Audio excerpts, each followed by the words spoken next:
بسم اللہ الرحمن الرحیم۔ السلام علیکم ورحمۃ اللہ۔ آج کا ہمارا سبق ہے بادشاہ کا انصاف۔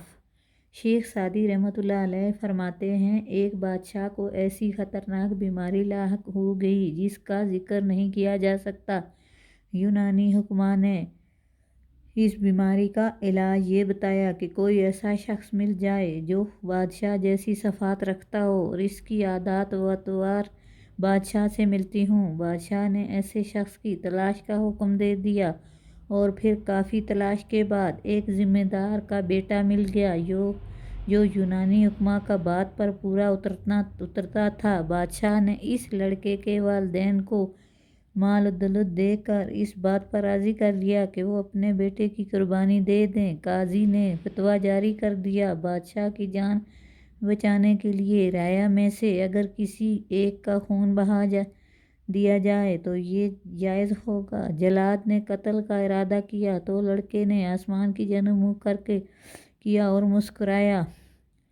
بادشاہ نے لڑکے سے مسکرانے کی وجہ دریافت کی۔ لڑکے نے کہا، اولاد کا مان اس کے والدین ہیں اور دعویٰ قاضی کے سامنے پیش کیا جاتا ہے اور انصاف بادشاہ کے طلب کیا جاتا ہے۔ ماں باپ نے دولت کی لالچ میں میرے قتل پر آمادگی ظاہر کر دی۔ قاضی شہر نے میرے قتل کا فتویٰ جاری کر دیا۔ بادشاہ اپنی زندگی میرے قتل میں سمجھتا ہے۔ ایسے وقت میں اللہ رب العزت کے سوا میرے لیے کوئی پناہ گاہ نہیں ہے۔ اے بادشاہ، میں کس سے فریاد کروں؟ میں اللہ رب العزت سے انصاف کا طلبگار ہوں۔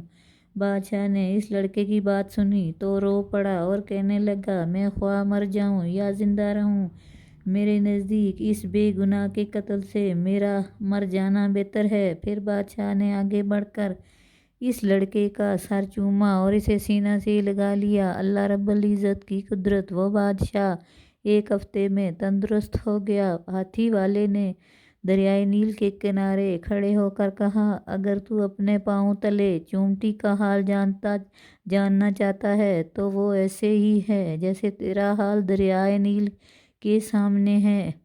نصیحت: اس حقائق کو بیان کرنے کا مقصد یہ ہے کہ اگر انسان اللہ رب العزت پر کامل بھروسہ رکھے اور اپنی جان بچانے کے لیے کسی کا ناحق خون نہ بہائے تو اللہ رب العزت بڑا مددگار ہے، اور اگر تم کامل یقین کے ساتھ اس سے مدد مانگو گے تو وہ یقیناً تمہاری مدد کرے گا۔ شکریہ۔ اللہ حافظ۔